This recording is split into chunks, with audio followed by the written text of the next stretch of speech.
Hello everyone and welcome to today's video, which will be a Beatles vinyl update. Now, I've got a bit of a mix of stuff. I've got quite a few white albums to show, and I've also got a few mixed foreign pieces, quite a bit of Canadian stuff, a few German things, and one or two UK pieces. So it's a fairly varied update, and it's mostly albums, but there are a few singles in there as well. So the very first piece I have is a copy of Help, although this is actually an Indian copy on the Parlophone label. So I'll just show you that. Apart from a sticker at the top of the label there, it's in very nice condition, plays well. And of course, I'm Down is on the other side.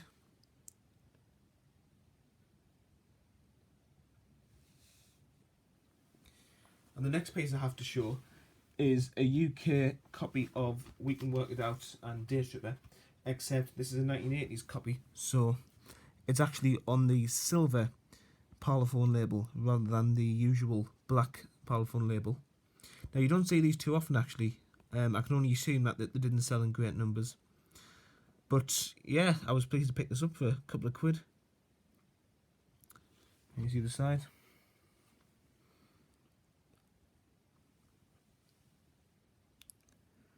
Now, this next single I picked up a couple of weeks ago at a record fair. It's an original UK copy of Strawberry Fields Forever and Penny Lane with the picture cover. As you can see, it is really badly damaged. This entire right hand side is split and I've got a piece of the corner missing, which is unfortunate. However, this only cost me 50p, so I thought for 50p it's definitely worth picking up. So I've got that. I'll just show you the back of the cover. This is really a collection filler copy at best, but I've already got a nice copy of this anyway, so that didn't really make much difference to me. And as I say, for 50p I couldn't resist. And it's just a regular UK copy that came with it. A very nice copy though, I have to say. And there's Penny Lane. An amazing Beatles single. And the final single for this video is a copy of The Ballad of John and Yoko. Now, as I'm sure most of you will know, this is an American picture sleeve, front and back there. However, the record that comes with it is an original UK copy. Now, I was doing some reading about this not so long ago, and apparently in the 60s, EMI in the UK imported a number of the American sleeves and sold the records, the UK records with the American sleeves to the public, so I'm assuming that's what this copy is. So that's quite interesting, and it is definitely a US sleeve because it has there printed in the USA. If you have a copy of the Beatles on Parlophone Records book by Frank Daniels and Bruce Spicer, it tells you more about that. But I thought that was quite an interesting thing really, because I didn't know that until recently. Now for the LPs. So I've got a few Canadian albums to show at the beginning. So here is a Canadian reissue of the Beatles Hard Day's Night soundtrack. A nice red cover. And I believe this is from 1980. And here's the back. Nice condition. Plays very well indeed. And here is the Canadian purple label. And this is the third version, which has in the perimeter text here, under license by Capitol Records, which the other two earlier variations of the purple label don't have. And here is side 2.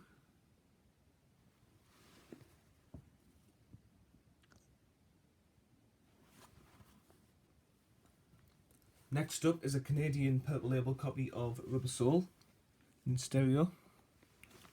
And this is of course the Canadian / American track listing. Also in nice condition. And here is the label. It's the same variation as the last one, with distributed in Canada under license by Capitol Records in the perimeter text.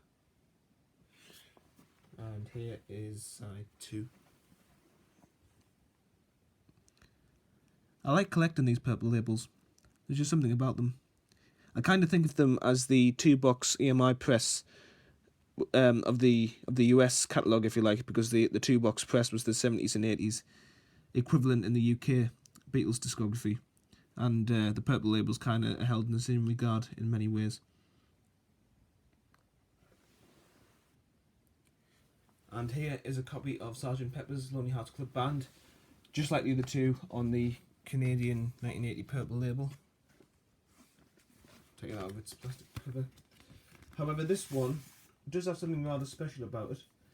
If you can see, it's actually still got its original shrink wrap on it, which is really cool. There's a bit missing on the front there, but it's by and large still in its original shrink wrap. And there's the back. I'm trying to be careful with this album so as not to remove any more of the wrapping. But that was a nice added bonus, really.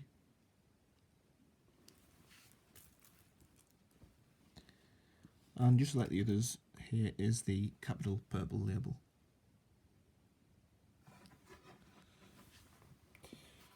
Here's the other side.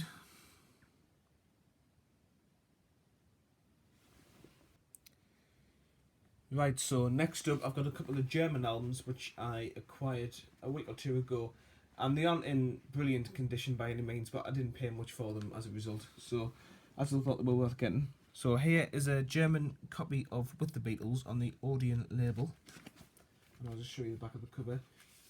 This one's actually one of the better ones that I got. This is in pretty nice condition. So the track listing's the same as the UK copy, and of course the text on the back's all in German, so I can't exactly tell you what that's about, but I'm sure it'll just be talking about the album and the Beatles and stuff. And the vinyl has the blue Odeon label.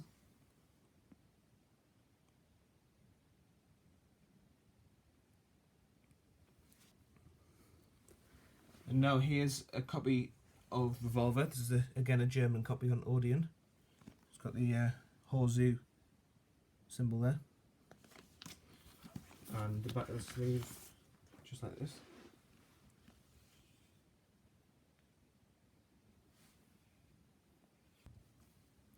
This album's also on the blue Odeon label, except this one also has little Horzu emblems up there as well as the EMI Odeon one.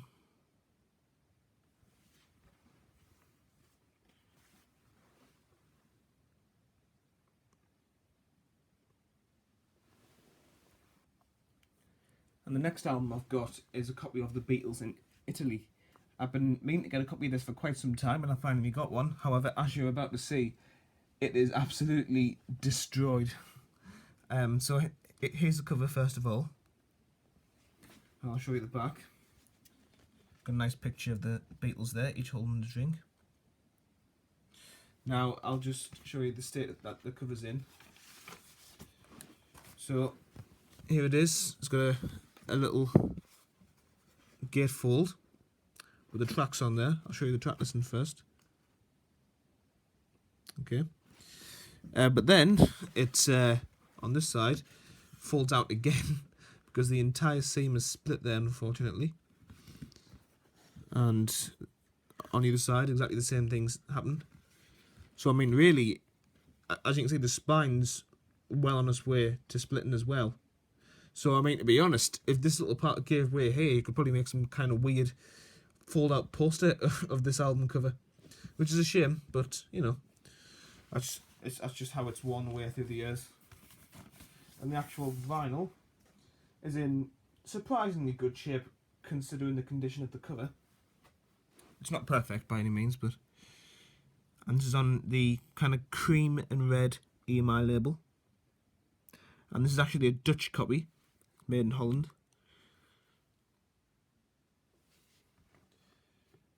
And here is side 2.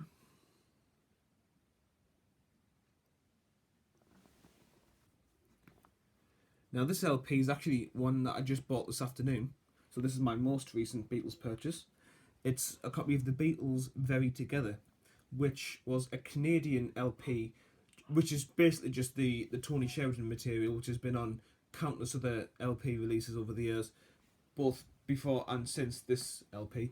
But anyway, so it's just a Canadian release of the Tony Sheridan material, released in, I believe, 1969, might be wrong. And first of all, I really like the album cover for this. It's got 4 candles, however one of them's been extinguished, which will probably just fuel the Paul is dead rumour. I'm sure that's probably what the intention was there. But, you know, I'm not going to go into that. That's another story for another video. And here is the back of the sleeve. It's got the track listing there, which is, again, just the same Tony Sheridan track listing that's on pretty much every Tony Sheridan album under the sun. And also just got a bit, it's got a quote on the back there. It's a quote by George Harrison, and it says it's from an interview by Richie York in September 1969, yeah, from Globe magazine. So that makes sense that this album came out in 1969. And the vinyl is on the Polydor red label. Now, I haven't actually play tested the LP yet. It looks okay, there's a few marks, but nothing too major. Again, I've seen this album cover for quite a while actually, and I was pleased to be able to get a copy for a good price today. And here's the other side.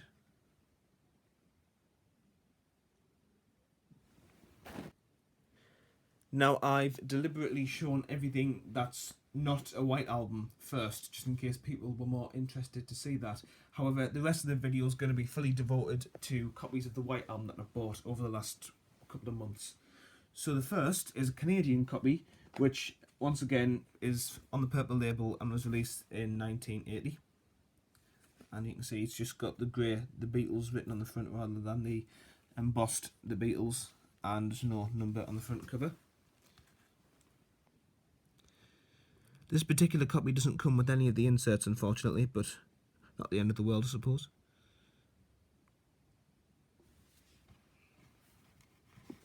There's side 2 there. What I like about this Canadian copy is that it's got all the song times listed on the label. I always like it when you can see the song times. I don't know why, it's just a nice little added feature. I mean, to be honest, American and Canadian LPs have always, I think, kind of given you the song times for the tracks, or at least most of the time anyway, in my experience, which is a feature that I like about them, and it's a shame that we didn't get them on the UK issues. But you know, each country's vinyl has its own merits.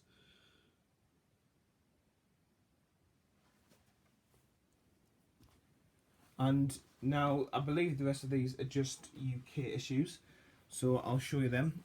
I haven't actually organised them in numerical order, so they'll just be a bit random. But the first one here is, I'll try and allow you to see it. Some of these numbers are quite faded.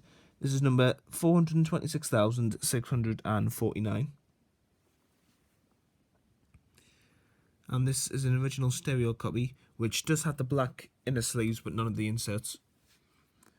And this has an EMI recording on the label. And this is quite a nice copy, this. Not too many scuffs.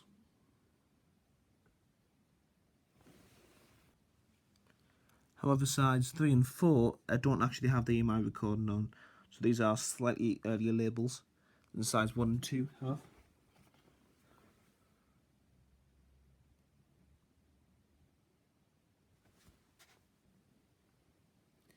Next up is copy number, so this is copy number 391,494. And this again is, I believe, a stereo copy. And here's the label, same as last time. And also, like my previous copy, it has the inner sleeves but none of the inserts. Most of these white album labels are going to be exactly the same, so there isn't a great deal point in showing all of them. But the next white album anyway is copy number 407,619, and this is quite a faded number, so you might struggle to see this one. But there it is. And overall though, this is actually a very nice copy. Still pretty white, which is not something you see all too often with the white album, ironically. Now this white album, as well as the inner sleeves, does have the poster and the photographs, so I'll just quickly show you them. So this is a nice copy of the original poster here. I won't open it out because it's absolutely huge, but here it is anyway. And it also has the photographs, so you've got, there's Ringo, George, Paul, and John Lennon. So that's nice to get all the inserts. Now the vinyl on this copy, I'd say, is in particularly good condition. There's very few scratches and scuffs on these records, so it's nice to get a decent copy for a change, because most of the ones I buy, they are really scratched. So when a good playing copy comes along, it's always a very nice thing. And here we've got copy number 359,567. And this copy's got a few marks on the cover, but it's still okay. And it's also stereo. And the labels are more or less the same as they were on the other copies, so nothing really new there. And here is copy 587,861. Interestingly, I've actually got another 2 white albums in the 587,000 mark, although they aren't consecutive numbers, unfortunately. I've still only got the 1 pair of consecutive numbers, which you can see in my Beatles vinyl update 11, if you can scroll down and find that if you're interested. But yeah, this has just got a slightly light Apple label, but it's still an original copy. I don't know if you can see, but this is a particularly marked one. This isn't a very playable copy, and it's actually got some writing on there and got a weird kind of bits of pencil and stuff on it. But still, I'm still happy to have it. And here is quite a late copy. This is copy number 603,129. You don't see too many in the 600,000 mark. And this is a nice copy as well. Pretty white front and back. Now, as well as the original black inners, this one also comes with a poster, but unfortunately not the photographs. And this, like pretty much every other copy in the 600,000s, is actually mono, because from 600,000 until around 630,000, which is thought to be the end of the UK original numbered run of the White Album, they went back to pressing mono covers and putting mono records with them. And that's exactly what this is. However, I mean, I can't say this 100% certainly, because there is a bit of ambiguity. But this is the earlier label without an EMI recording, so whether that would have been issued in a 600,000 cover is debatable. Because, as I said, they were some of the last UK numbered covers, so surely by that point the mono records would be with an EMI recording on. But I mean, to be honest, things like that, you know, they aren't set in stone. They could have quite easily had these records lying around just to put in this cover, so that's it really, you know what I mean? It's difficult to make any absolute definite judgments on things like that. And here's the last White Album to finish the video. This is not actually an original UK copy, it's a slightly later one. And this was the second UK numbered run, which didn't have a 0 before the number. So this is number 300,001, and to be honest, I bought this purely for that number. I just thought that was quite a cool number, even though it's not an original UK one. So this is a 6-digit number rather than a 7-digit number. It's also a side opener rather than a top opener. And it does come with the inserts. So just there's a poster, for instance. And the LPs come in white paper in the sleeves rather than black in the sleeves. And I'll show you them here.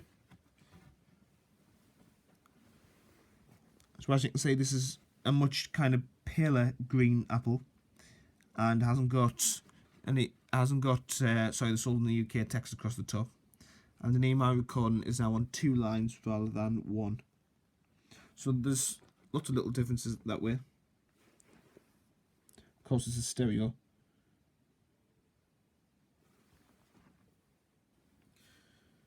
Okay, so that's the end of today's video. Now, apart from my Japanese Beatles singles collection, and I'm only waiting on about 6 more to complete that, I haven't actually really got any other Beatles vinyl to show at the moment. So, I'm basically gonna be making videos over the next few weeks. I might do solo Beatles first and then do a few other artists. So I might shake it up and do a couple of other artists first before I move on to Paul McCartney and John Lennon and George Harrison and Ringo Starr. I'll see how I feel about that. But this isn't the end of my Beatles videos by any means, because as I said, there will be the solo Beatles and there will also be future Beatles updates. But in terms of showing the albums, the singles, and the EPs and kind of the main series, I'm finally done with that after quite a while. So I just want to say thanks for watching this video, and thanks for watching all my previous videos that I've done to date, both on Beatles and other things. So as I say, I'll try and work something up for next week, and I'll decide what that's going to be. So thank you so much for watching, and I'll see you all next time.